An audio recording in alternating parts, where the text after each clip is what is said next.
hoarse, tired, think I need to lie down.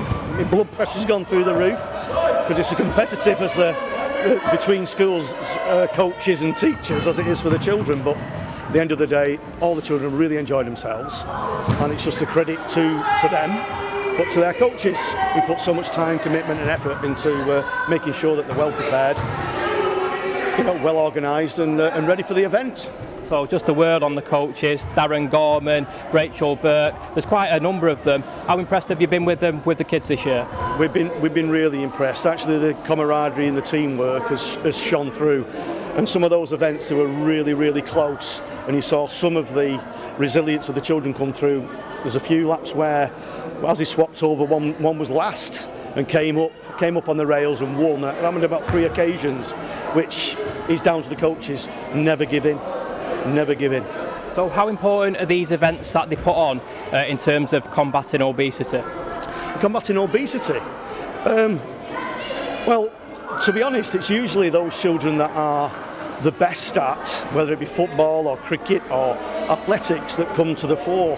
And I think in terms of obesity, we need to be looking a little bit deeper than competitive sport. This is for those that are already, middle distance runners or whatever it is, and they're excellent already, a lot of these children, but we need to be looking a little bit deeper into encouraging children at the youngest ages we possibly can to get involved in sports and to be active, but to actually have active, healthy lives, which involves parents and bringing the families and communities on board, because some people think it's okay to be a little overweight, and not joining in some of the competitive sports. Well, to be honest, it's a life choice, and if they make that choice and they make the wrong one when they're young, they find it very, very difficult. So I think it's a bit deeper than competitive sport, but we're on the right way, and the government funding certainly helps that.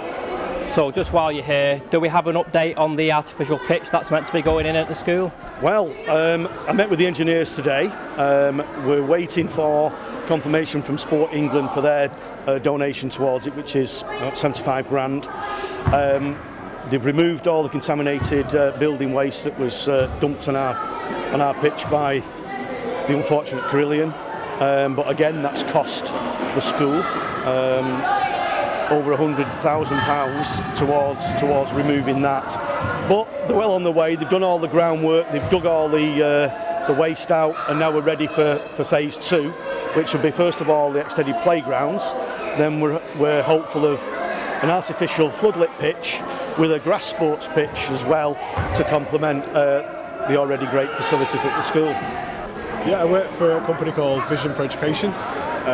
We deal primarily with supply and recruitment and things for schools, but one of the things we do differently is we like to give back to schools as often as we can. So one of the ways that we've done that with Tameside is by getting involved in local sport. So this is the 3rd year that we've sponsored this event. Obviously it's the 3rd year that Russell Scott have won it since we've been involved, which is a fantastic achievement. It's the 5th year in a row. So what we're doing is we're donating £200 worth of sports equipment to the school. They make fantastic use of it as well, which is obviously always great to see. This year we're very, very pleased that Godley have also getting themselves through to the national finals. Again, huge achievement, and we're just really proud to be even a very small part of it, really. How impressed have you been with the quality on show today? Blown away. As again, this is the 3rd year running. I've got quite a strong background in athletics myself, so I've been a coach, I've been an athlete. So watching the kind of calibre of athlete here today is just fantastic.